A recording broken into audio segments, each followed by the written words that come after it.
Welcome to Horror Midnight Thrills. Thank you for stopping by to watch our spine-chilling, heart-pounding, scary videos. Your support means the world to us. If you love thrilling tales and terrifying mysteries, don't forget to subscribe and hit the bell icon.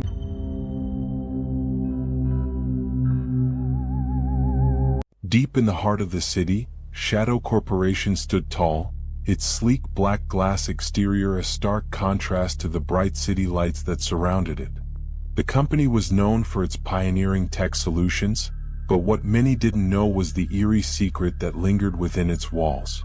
Syra was a young woman, ambitious and diligent, who had just landed a coveted position at Shadow Corporation.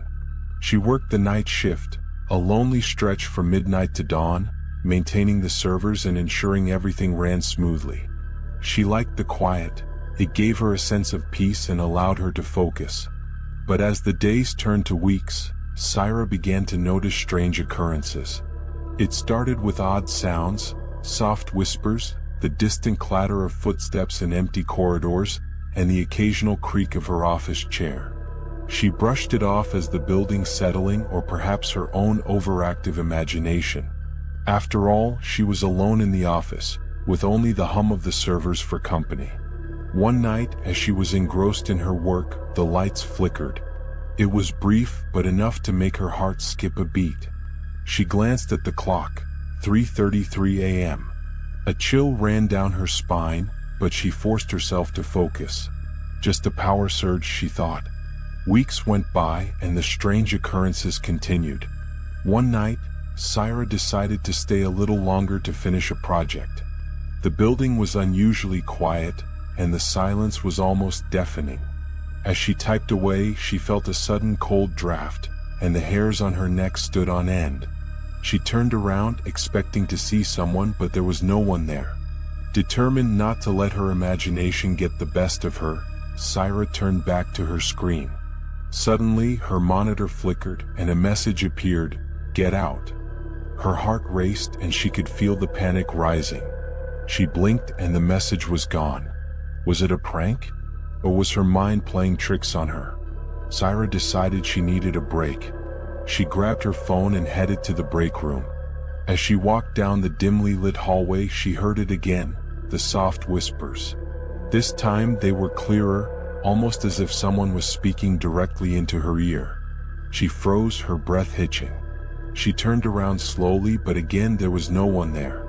In the break room, she splashed water on her face, trying to calm herself. As she looked up, she saw a shadow move behind her in the mirror. She whipped around, but the room was empty. Her hands trembled as she clutched the sink, trying to steady herself. Syra returned to her desk, her nerves frayed. She decided to call it a night and shut down her computer. As she packed her things, she noticed a file on her desk that she hadn't seen before. Curious, she opened it. Inside were old photographs of the building and newspaper clippings about a series of mysterious deaths that had occurred there years ago. The story was chilling. The building had once been a hospital, and during its last days, a series of unexplained deaths had occurred. Patients had reported seeing a dark figure before they died, and some even claimed to hear whispers in the night. The hospital had closed down, and the building had been repurposed for office use. Syra's blood ran cold as she realized the whispers and shadows she had been experiencing were the echoes of the past. The dark figure, the cold drafts, the whispers, it all made sense now. She had to get out of there. Gathering her courage, she made her way to the exit. The building seemed to come alive, with the whispers growing louder and the shadows more menacing. She could feel a presence behind her, but she didn't dare look back. As she reached the door, it slammed shut on its own. Panic set in, and Syra pounded on the door, screaming for help. But no one could hear her. She was trapped. The whispers grew louder, almost deafening, and she felt a cold hand on her shoulder. She turned around, her eyes wide with terror, and saw a figure standing in the darkness. It was the last thing she saw. The next morning, the day shift workers found Syra's belongings neatly packed on her desk, but there was no sign of her. The security footage showed her leaving the building, but she never made it home. Her disappearance remains a mystery to this day, and those who work the night shift at Shadow Corporation speak in hushed tones about the girl who vanished, and the haunting whispers that still echo in the halls.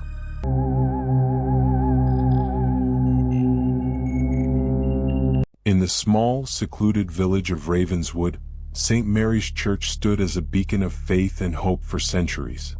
Its towering spire and ancient stone walls had witnessed countless weddings, baptisms, and funerals. But beneath its serene exterior lay a dark and sinister secret. Emily was a young woman with a passion for history and a knack for uncovering hidden truths.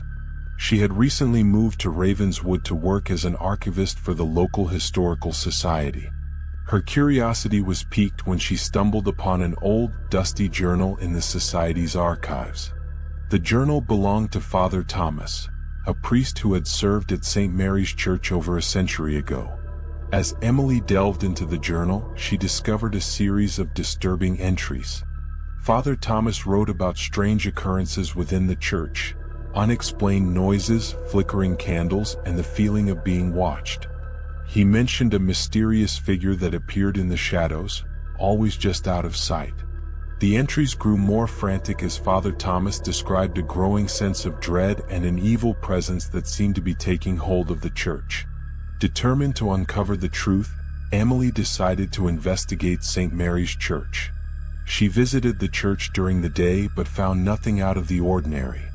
The villagers were friendly and welcoming, but when she mentioned the church's history, their expressions grew wary, and they quickly changed the subject. Undeterred, Emily decided to visit the church at night.